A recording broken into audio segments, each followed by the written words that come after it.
Imaginez une simple graine, petite et apparemment insignifiante, enfouie sous le poids de la terre. Elle fait face à l'obscurité, à la pression et au doute. Pourtant, elle perce le sol, cherchant la lumière, poussée par une force invisible. C'est l'esprit de résilience, la volonté indomptable de surmonter, une force qui réside en chacun de nous. La vie n'est pas une douce promenade dans un pré paisible, c'est une ascension, une épreuve, un creuset qui forge la force à partir de la lutte. Nous sommes tous confrontés à l'adversité, à des moments où le poids du monde semble insupportable. Mais c'est dans ces moments que notre véritable caractère se révèle. Allons-nous nous effondrer sous la pression ou nous relever pour affronter le défi? L'esprit humain n'est pas du verre, facilement brisé, c'est du fer, forgé dans les flammes de l'adversité, trempé par les épreuves et rendu plus fort par chaque défi surmonté. Comme la graine qui persévère, nous possédons aussi une force intérieure, une source de résilience qui peut nous aider à traverser n'importe quelle tempête. La résilience n'est pas l'absence de peur ou de doute, c'est le courage de les affronter. C'est la croyance inébranlable en notre capacité à persévérer, à apprendre de nos revers et à en ressortir plus fort.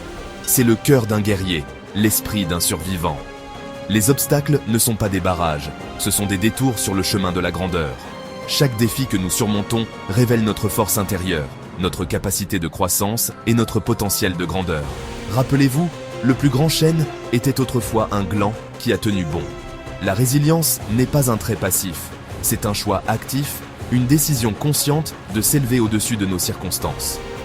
Il s'agit de prendre le contrôle de nos pensées, de nos émotions et de nos actions, quelles que soient les forces extérieures.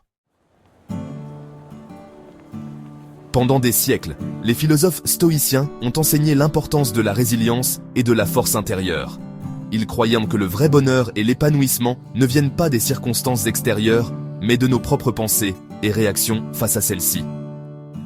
Épictète, un philosophe stoïcien, a dit « Il n'y a qu'un chemin vers le bonheur, c'est de cesser de s'inquiéter des choses qui échappent à notre pouvoir. » Cette puissante déclaration nous rappelle que nous ne pouvons pas contrôler tout ce qui nous arrive, mais nous pouvons contrôler la façon dont nous réagissons.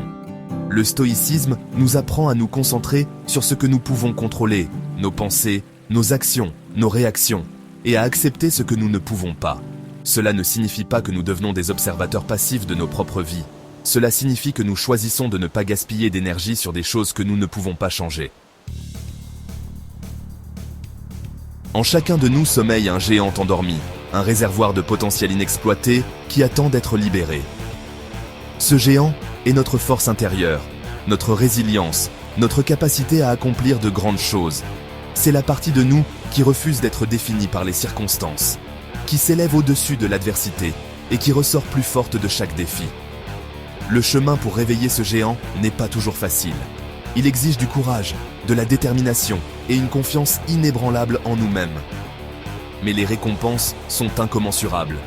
Lorsque nous puisons dans notre force intérieure, nous libérons un niveau de résilience et de courage que nous ne soupçonnions pas.